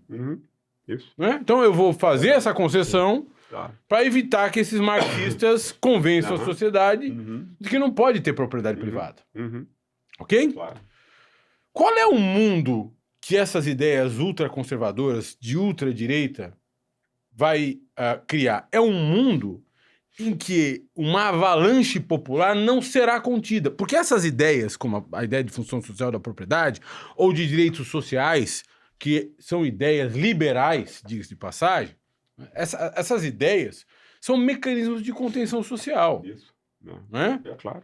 Não é à toa que a Fundação Ford, a Fundação Rockefeller financiam um monte de livros de esquerda. Claro. Tudo comunista, aí o Olavo Carvalho joga lá. Boa parte do pensamento de esquerda ajuda na contenção social. Né? A esquerda não revolucionária. Sim. E esses caras de ultradireita vão criar um mundo perfeito para a revolução marxista. Para uma revolta brutal, porque as pessoas não vão ter... É um mundo onde não tem mais direito social. É um mundo de repressão sexual. É um mundo de fome, de doença e sem nenhuma assistência. Pô, esse é o mundo perfeito para se implantar o marxismo, ou não? Não, aí tá. Não, eu acho exatamente o contrário. Com nós dois, Essa é a provocação. Ele vai ter a boa resposta. Objetivamente não, porque senão você não tem aqui, ó. O pobre de direita, ele tá em outro lugar. É exatamente isso. Nossa, me associei ao GC. Tô chique pra cá, tô chique. Vamos lá, livre-se da minha provocação. Tá. Quer dizer, me relembra de novo aqui, por favor. A minha provocação é a seguinte, pô, esses caras vão criar um mundo... sim, claro. E que as pessoas Não é assim, literalmente insuportável que vai unicadas, Claro. que elas vão estar tão ferradas que elas vão por confrontação. Não, é o contrário. Por quê? Porque ao mesmo tempo você tirou todas as condições desse cara aprender quem ele é. E o filme, o Coringa, mostra isso. Então ele vai estar bem. vendido. Ele vai estar vendido. Ninguém vai explicar para ele o que aconteceu com ele. E a explicação existente é meritocrática, ou seja, vai atingi-lo e tal, em cheio e tal. Né? Ele não vai ter, quer dizer, você não tem mais sindicatos, você não tem imprensa livre, você não tem, né? Quer dizer, você vai ter um mundo onde ele vai ter uma raiva, efetivamente, mas que jamais vai se transformar em indignação, né? Entende? Quer dizer, aí você vai ter... Você joga uma bola e ela não chega no fundo e tal, entende? Quer dizer, não tem... Pode chegar muito ruim e tal. A única coisa que salva, e aí voltando ao tema que a gente estava conversando antes, né?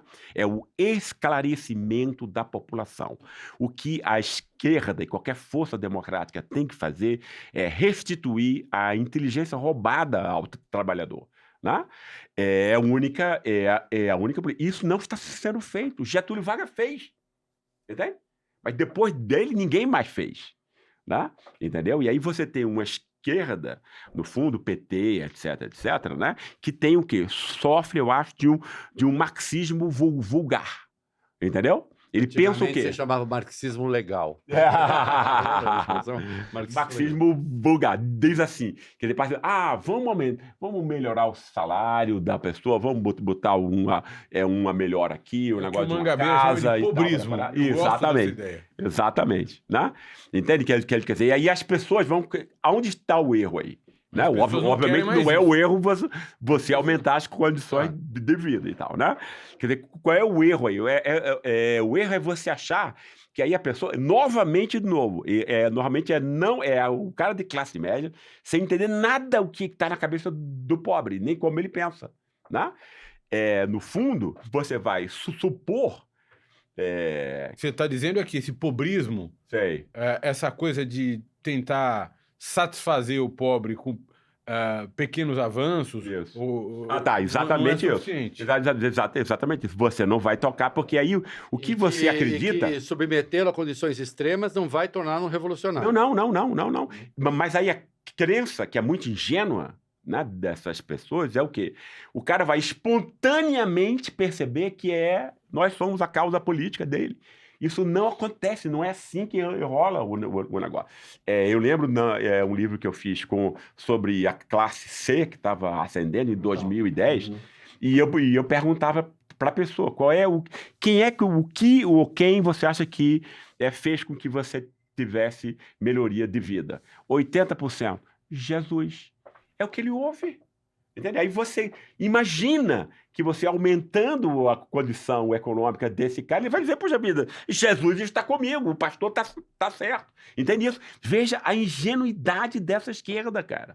Né? Então ela não conhece, não tem a menor ideia da população e das necessidades que essa população tem, existenciais, emocionais, morais, etc. Né? Para achar uma bobagem dessa. Isso é uma extraordinária bobagem. Vai dar com os burros na água, obviamente. Aliás, já deu, né? Já deu. Você tem uma experiência, porque você acompanhou de perto ali como estudioso da questão, Quando se tentou formalizar o trabalho de Uber, de entregadores, e deu tudo errado, né? Não, as iniciativas do governo. Não há dúvida. E não havia nada. O que havia de ruim ali? Não, basicamente essa coisa de fruição imediata. Eu não quero abrir mão de renda agora, Isso. porque a minha renda é tão escassa, para projetar renda no futuro. Isso. Ou seja, eu não quero pagar nem que seja uma pequena porção da minha renda para financiar a minha aposentadoria e a afirmação de direitos sociais no futuro. E aí aparece um molequinho de extrema-direita nas redes dizendo isso aí, você vai dar dinheiro para os sindicatos do PT. Isso. Não vai. É isso. Não, de fato, há uma brutal campanha de desinformação a respeito de direitos sociais. Há uma brutal campanha de desinformação sobre aquilo que o pobre deve querer, né? É sobre isso que você está falando no fim do dia. Exatamente. Ou seja, o que você está dizendo é que, no fim, quer dizer, essas pessoas não saberão, muitas pessoas, Claro. uma massa enorme de pessoas, não saberá o que querer. Exatamente. Por que discussões e debates como esse que a gente está tendo aqui não chegam nunca aos lares? Né? Entendeu? Quer dizer, imagina o potencial revolucionário, Deus. Né? A verdade é extremamente revolucionária. Mas como expor isso de uma maneira que fale ao coração das pessoas? Porque o que a gente está conversando aqui, primeiro, tem um certo grau de sofisticação. Não é nada de uma depuração abstrata e intocável. Não estamos falando de Hegel aqui. Claro. Né? Mas, ao mesmo tempo, isso precisa ser embalado, aterrado politicamente, de uma maneira mais palatável. Não, sim. Mas aí, veja bem... E a esquerda não está conseguindo explicar para as pessoas que o modelo de direitos sociais, que o modelo de organização do trabalho, que um modelo de coletivização dos meios de produção é algo mais benéfico do que uma lógica do empreendedorismo e da prosperidade que ninguém sabe muito bem o que é. Claro. Porque não tem dinheiro para todo mundo. Claro. Quer dizer, não tem prosperidade para todo mundo. Eu diria bem menos, não consigo nem explicar que a preservação de direitos trabalhistas pode ser uma coisa importante. Perdeu esse debate. É isso que eu estou dizendo. Perdeu. Eu entendo a crítica, não é fácil fazer a crítica, é difícil fazer essa crítica, mas ao mesmo tempo é mais difícil reparar o que se rompeu e que é objeto da crítica. Claro. Qual é a sugestão que você dá ao campo progressista para que ele volte a falar com as pessoas? Por isso que eu falei que eu queria chamar ele. Me dá umas dicas. Me dá umas dicas. Faça o seu trabalho. Né? O trabalho da esquerda e do campo democrático é esclarecer o público. Todo o resto é secundário. Né? Todo mais é secundário. Né? A grande questão é essa. Né? Porque aí você tem um processo, aí você tem... Entende? A gente esquece, as pessoas, quer dizer, e o nosso país, ele foi imbecilizado, mas ele nasceu inteligente. Né? E ele pode reganhar essa inteligência, ele pode ter essa inteligência restituída. Né? As pessoas são inteligentes. Agora, elas precisam ouvir verdades que elas nunca ouviram. Entende? Jamais ninguém ouviu no interior, na periferia e tal, para coisas como a gente estava discutindo aqui. Entende? Quer dizer, não vai tocar todo mundo, sim, mas toca 20%, 30%. Se você tocar no coração e tal, de 20% a 30% dos pobres que jamais ouviram, né? Não tem nenhuma explicação adequada sobre a vida, porque a grande questão, e a gente nunca pensa nessas coisas, num país como o nosso, em que todo mundo sabe que é um país rico, né? Há pouco tempo atrás, há 15 anos atrás, era a 6ª maior economia do mundo, indo para a 5ª. Né? Ou seja, é um país rico. Né? Entende? Agora, você tem 80% de pobre. 80% da nossa população é pobre. Em qualquer comparação, então, não tem acesso às benesses do mundo moderno, não tem educação de qualidade, não tem acesso à cultura, não tem acesso a tratamento decente, etc. Ou seja, é pobre. Não perco o fio, mas outro dia, com uma pesquisa que saiu ali e tal, e aí eu falei da composição, né, da pesquisa, como é que se fez a amostragem. Aí eu disse, 42% dessa amostragem que ganha até 2 salários mínimos. E alguém disse, 42%? É. 42% no Brasil ganha até 2 salários mínimos. Exatamente isso. São 2 salários mínimos. Onde mora quem ganha até 2 salários mínimos? Pois é, imagine. Como vive? O que come? O que come? Como se movimenta? Como se locomove? O que compra? Num país que está entre as 10 maiores economias do mundo. Quando você sugere para quem ganha 2 salários mínimos que empreenda, o empreendedorismo mais próximo é o narcotráfico. Claro, óbvio. Ou qualquer atividade ilegal. Mas esse até 2, ainda ele tem um pensamento majoritariamente progressista quando pega as escolhas eleitorais, as escolhas eletivas. De 2 a 5, já vira um horror. Já vira um horror. Que aí é o cara que se considera, né? Entende? Moralmente, quer dizer, porque ele é humilhado também. Claro. Né? O branco pobre, entende? Ele foi injustiçado. Não participou das grandes universidades, não conheceu línguas estrangeiro. Ele vai querer... Não tem direito à cota. Muitos deles vão dizer, eu não tenho direito à cota. Exatamente, perfeito. É humilhado. Lembrou muito bem. Não tem direito à cota. Que não compreende. É exatamente. O humilhado visto de cima para baixo. Por que Bolsonaro teve grande apoio no negócio de ataque a artes, universidade, ciência e tal? Claro, essas pessoas veem símbolos do capital cultural como as suas... instrumentos de humilhação. Exatamente isso. Claro, ele não teve acesso. Você sabe que eu conheço um bolsonarista. Eu acho que eu só falo com ele, não tem mais nenhum. A cada vez que artistas progressistas aderem a candidatos de esquerda, ele vibra. Ele diz assim, agora sim, agora a gente consegue. Que a gente vai jogar em cima desse artista de esquerda, a gente vai lembrar a sexualidade dele. Claro. As coisas que ele diz sobre drogas, sobre comportamento. Aborto. Aí o aborto, vai falar assim, tá vendo? Olha aí o que querem impor para você. Exatamente isso. Exatamente. Agora, isso é é muito difícil lidar com isso. Claro. Aliás, difícil nos Estados Unidos. Acho que ainda mais. A Taylor, como é que chama? Taylor Swift. A Taylor Swift aderiu à candidatura Câmara. Veja o que o Trump fez com ela. O que o Musk fez com ela. Claro. O Musk vai dizer, quer aí que eu vou fazer um bebê em você? Você também é do tipo de solteirona que quer criar gato? Olha que coisa, né? Então, assim, os ícones da cultura americana progressistas aderiram à candidatura da Câmara e o Trump vibrava, porque dizia assim, isso... Não toca lá na classe média branca para a qual eu estou falando. Principal, Ao contrário. Ele não vai para o citerão do Ferrugem lá, da Ferrugem. Claro, no lixo branco, no lixo branco e tal, claro. Não sei o quê, e aí o Biden ainda fez o favor, né? Reinaldo, pensa naquela coisa do ele não, lembra? Que ajudou muito na eleição de 2018, né? O que era ali? Mulheres da classe média saindo à rua e tal, e você pegou algumas fotos lá de seios à mostra e tal, vai parar, você joga isso.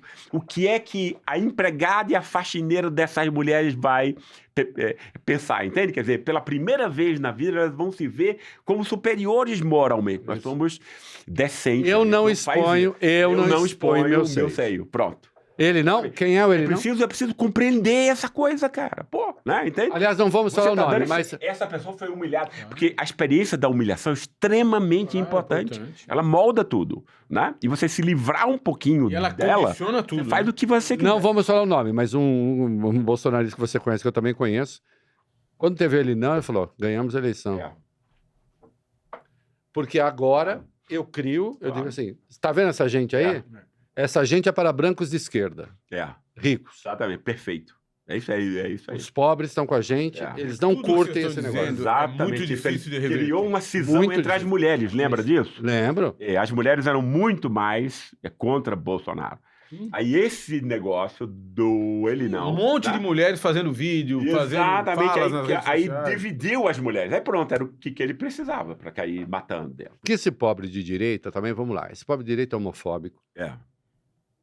Muitíssimo homofóbico. Aliás, eu diria, em primeiro lugar é homofóbico. Em primeiro lugar, homofóbico. Primeira coisa homofóbica. Primeira coisa. Ele é contra... Ele quer uma polícia violenta. Porque ele diz assim... Mate de preferência. No geral, ele diz assim, não, eu também sou preto, eu sou pobre, mas eu não roubo. Exatamente. Não vem esse preto que rouba aí ficar falando que é porque é preto que ele tá apanhando, Claro. não, porque eu sou preto e trabalho. Claro.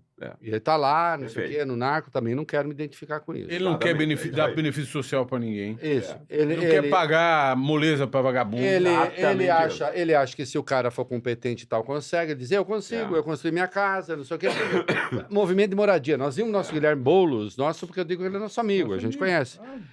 Nós vimos a dificuldade. Não, que história é essa de invadir, cara? Vai trabalhar. Eu trabalhei, eu consegui, eu comprei material de construção, eu não sei o quê. Não estou dizendo que ele ficasse invadindo a toda hora, mas de qualquer modo é um movimento de moradia. Então, ele tem uma experiência vivida que o empurra para um discurso, para uma prática reacionária. Claro. Exatamente. É isso aí. Agora, como é que... e eu também não sei. Se eu soubesse, eu até eu oferecer, gente. Vou dar um curso, aqueles cursos de internet, né? Em 15 aulas eu ensino como tornar o Brasil progressista. Clique no botão abaixo. Não tem. Acho que nenhum de nós tem. Estamos aqui pensando alto. Pensando alto, claro. Como é que faz isso? Porque a gente sabe que, por exemplo, a questão trabalhista, você tirou direitos trabalhistas, as pessoas passaram a ter menos direitos, elas passaram a ter uma vida mais ferrada, Ficaram mais ressentidas por isso. ficaram mais ressentidas por isso. E apoiam a causa do seu ressentimento. Exatamente, e apoiam a causa do seu ressentimento. Pronto, a síntese é perfeita. É a barata votando no chinelo. No chinelo, entendeu? É o pescoço votando na corda. Exatamente. Como é que a gente faz? Porque nós vimos que a esquerda tomou uma sova na disputa eleitoral. Claro. Não acho que ela se reproduza para a eleição de 26, que são outros, eu estou convencido que são coisas muito distintas, mas, de qualquer modo, foi. Claro, foi. Sim. Não foi um bom Foi resultado. uma surra. Foi uma surra. Tudo bem, emendas e tal, aquelas coisas que você conhece bem, né? Que você conseguiu lá suspender as emendas. O pessoal está super feliz com você. Eu quero dizer o seguinte. É bom você lembrar isso. Ó, Obrigado, quero te agradecer muito pela lembrança. foi a liminar que ele preparou, tá? Uma delas, suspendeu. Muito bom. Porque ele é uma pessoa do bem do Brasil, para o bem do Brasil. Como é que faz? A gente vai voltar ao mesmo assunto, porque eu acho que esse cara tá nessa posição porque ele não tem ideia quem é o seu inimigo, quem o deixou pobre, quem o humilha, e porque ele não pode mais articular um futuro possível e tal. Então, se você deixa as pessoas nesse nível, né, a raiva vai ser o sentimento predominante, o ressentimento de ser humilhado. Objetivamente, não é uma escolha, quer dizer, a pessoa vai se sentir humilhada mesmo, ela vai ser olhada de cima para baixo pelos outros, ela vai ser recebida institucionalmente de uma outra maneira, ela vai sentir isso de todas as maneiras, né? Que ela é menos que ela é, né? E ela não tem mais as condições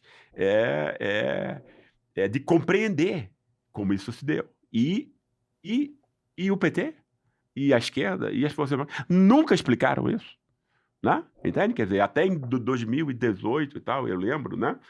Entende? Quer dizer, aí ficou um negócio de atacar o fascismo e não sei o que e tal. O fascismo, esses 80% pobres não sabem o que é o fascismo, inclusive, quer dizer, é o conceito abstrato, porque eles têm isso na prática, né? Entende? Esses 40% Eles vivem no fascismo. Eles vivem no fascismo, sem nenhuma segurança, sem nada, à mercê do arbítrio e tal. Geralmente com o Dutch na própria comunidade, né? Na comunidade autoritária. O Dutch está na comunidade. Exatamente isso. Entende? Quer dizer, veja bem. Pior até. Né? Foi um mote de classe média. De crenças, de ética. O partido que deveria ser popular com um mote de classe média. Entende? Não vamos manter a democracia. Democracia para quem, cara pálida? Entendeu? Né? Quer dizer, você já tinha não que explicar mais naquele instante o que é.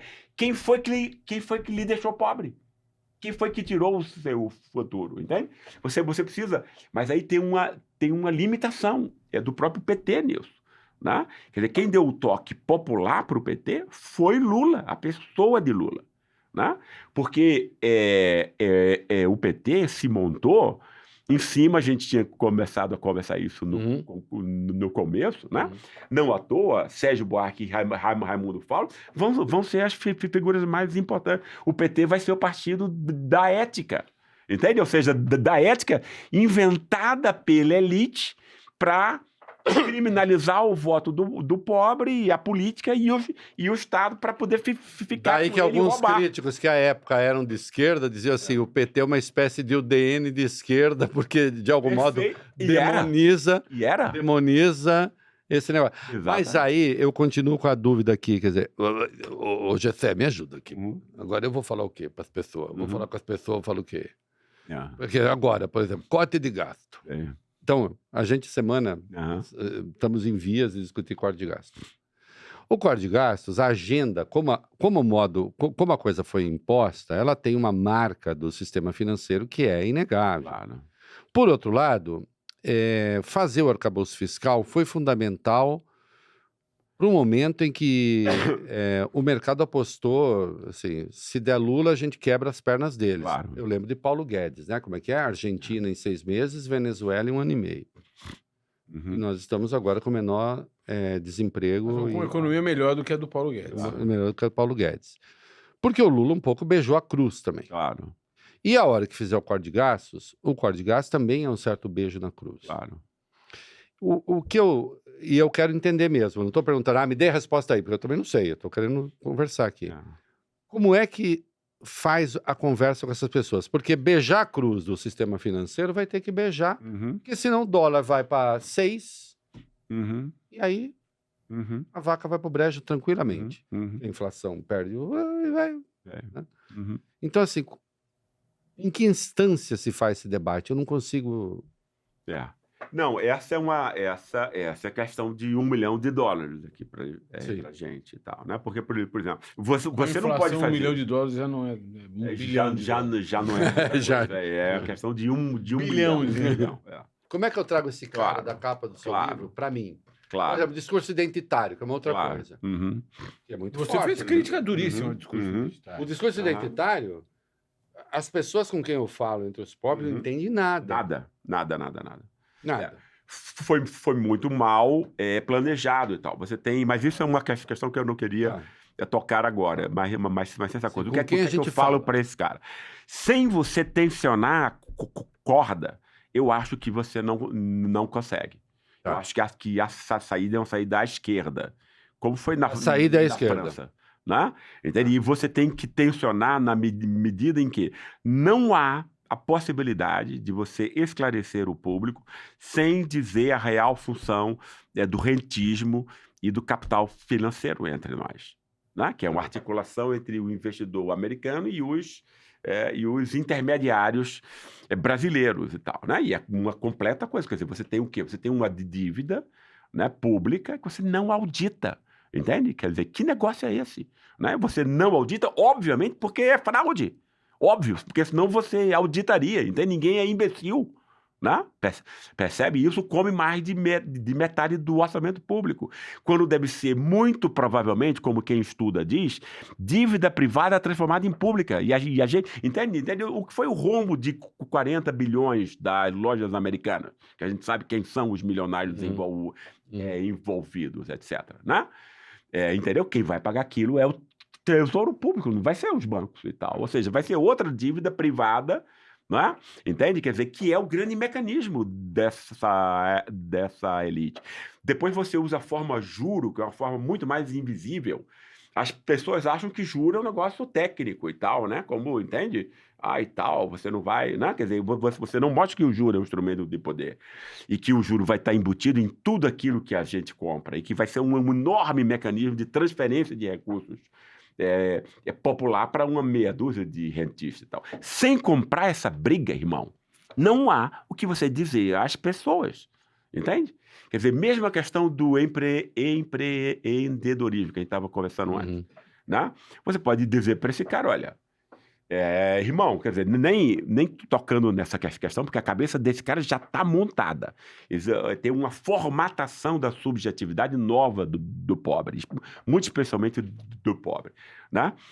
Tem que falar na linguagem dele. Você pode dizer para ele, olha, eu não vejo nada de mal, né, na coisa de você empreender, de criar negócios e tal. Cara, o dinheiro precisa chegar para você, irmão.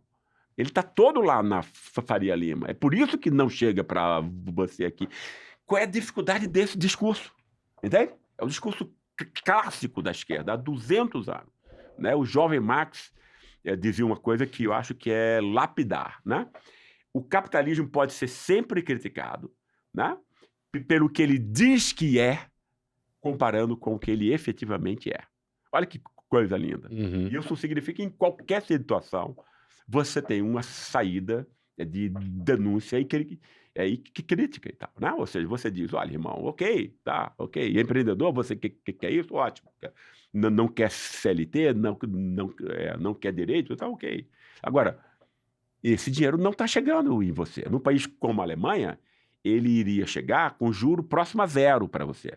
Né? Porque tem os bancos locais e tal, montados exatamente para o pequeno e para o médio empreendedor. Aqui ele vem com 2 dígitos embutidos e tal, entende? Ou seja, como é que você vai montar? Quer dizer, só tráfico de droga que dá 10% de coisa, né? Entende? Né? E olha lá, né? Até porque tem risco, no caso. Exatamente. Tem que ter uma... Né?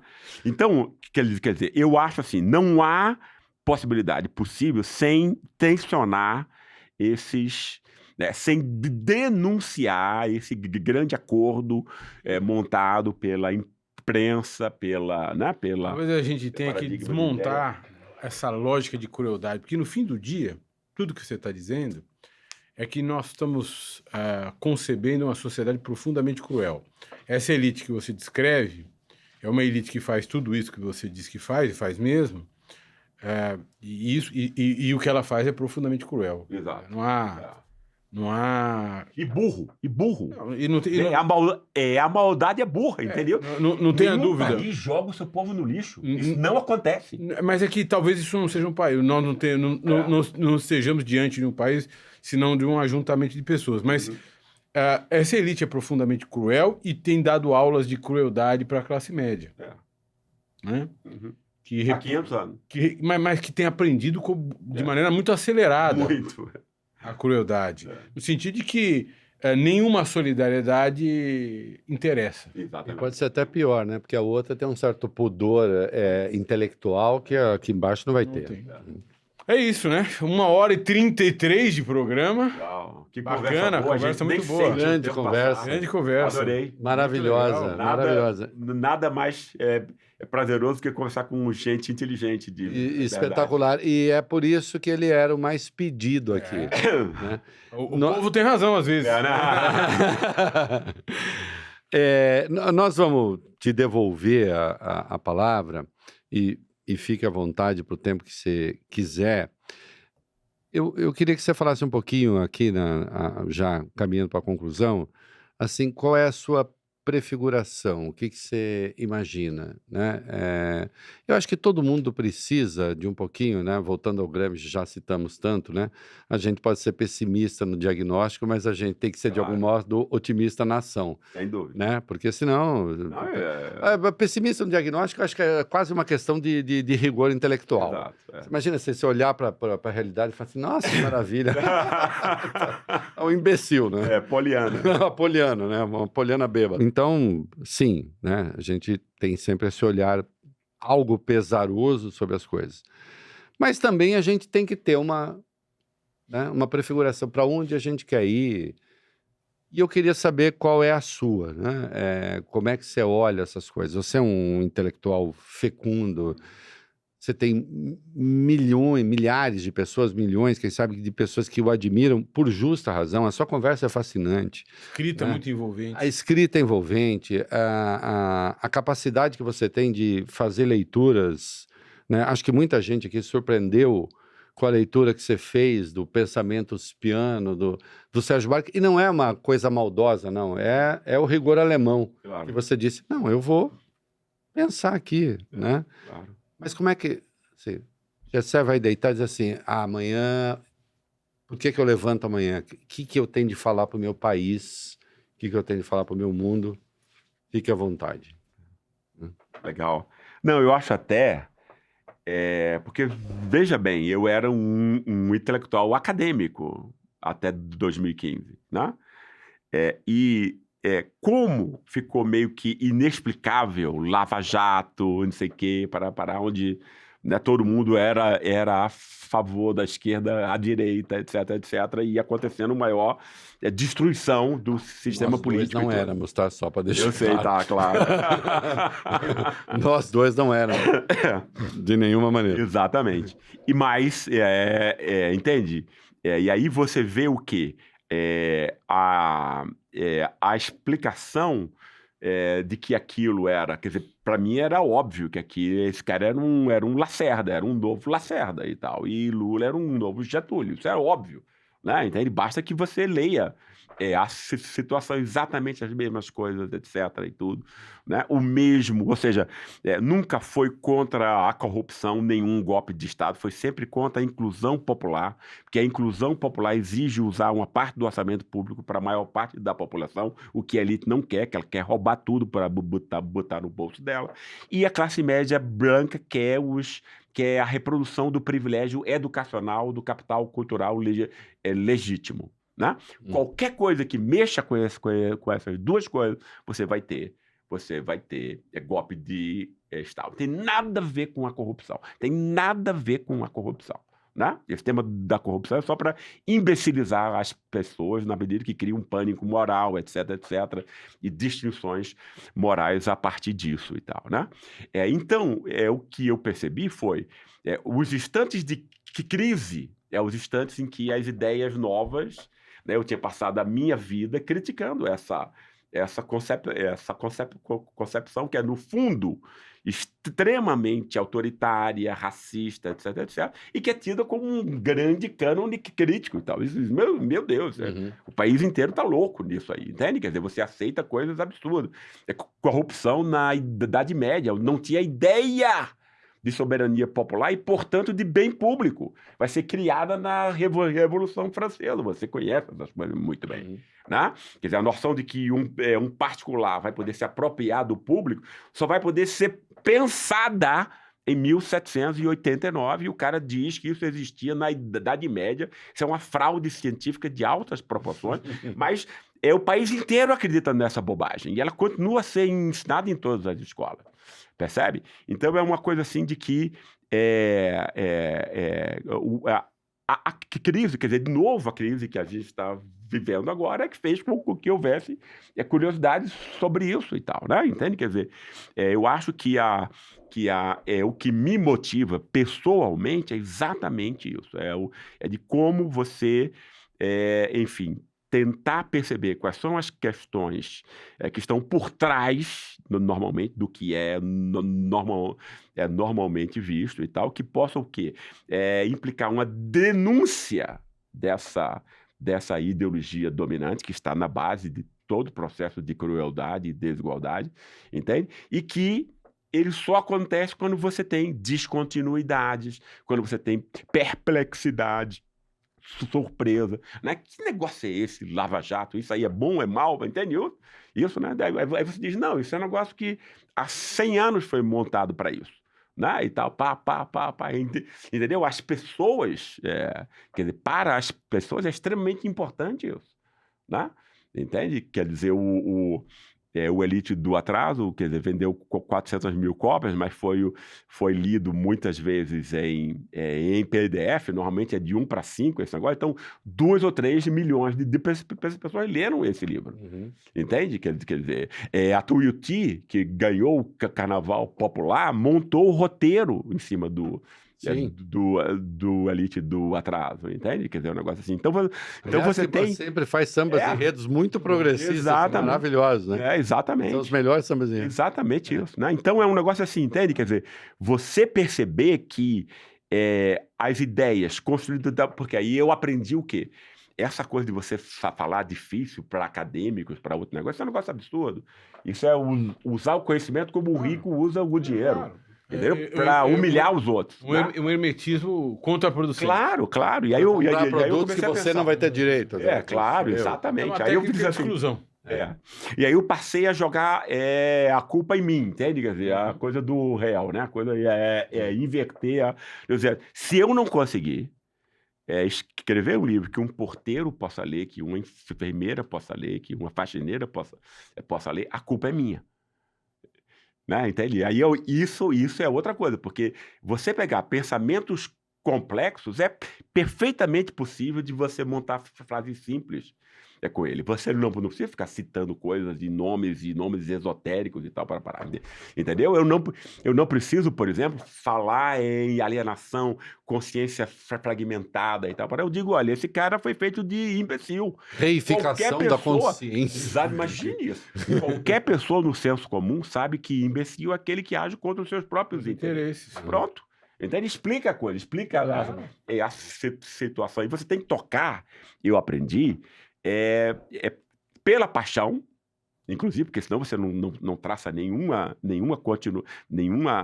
conexão com as pessoas e tal. E você tem que tocar emocionalmente a ela. Depois é que você convida para ela ir no nível abstrato, entende?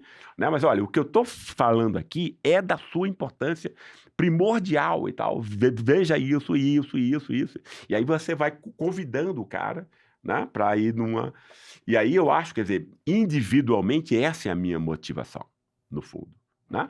Entende? Eu quero, eu me vejo mesmo, né? Eu quis sempre fazer isso a vida inteira e tal, e eu acho que é uma coisa que tem que ser feita, eu quero dar a minha contribuição, como alguém da minha geração, junto com tantos outros e tal, né? Espetacular, esse moço tem o domínio domínio intelectual de alguns dos maiores pensadores do Brasil, já está convidado a voltar aqui, que a gente não falou ainda com o estudante de psicanálise. É verdade. Eu vou querer saber como é que isso tudo se intersecciona, se cruza com as esferas do desejo também, né? E do prazer, né? E do dever, e do sofrimento. A gente tem tanta coisa a falar ainda. Ou seja, como é que vai o tesão do Brasil? Isso. Tá ou como diria o presidente Lula, a tesão do Brasil. Está convidado a voltar já, né? Gostou da conversa? Dê like, se inscreva. Assim tem em qualquer lugar. Não, assim tem aqui, em Reconversa. Gessé, obrigado. É isso aí. Se inscreva no canal. Tchau.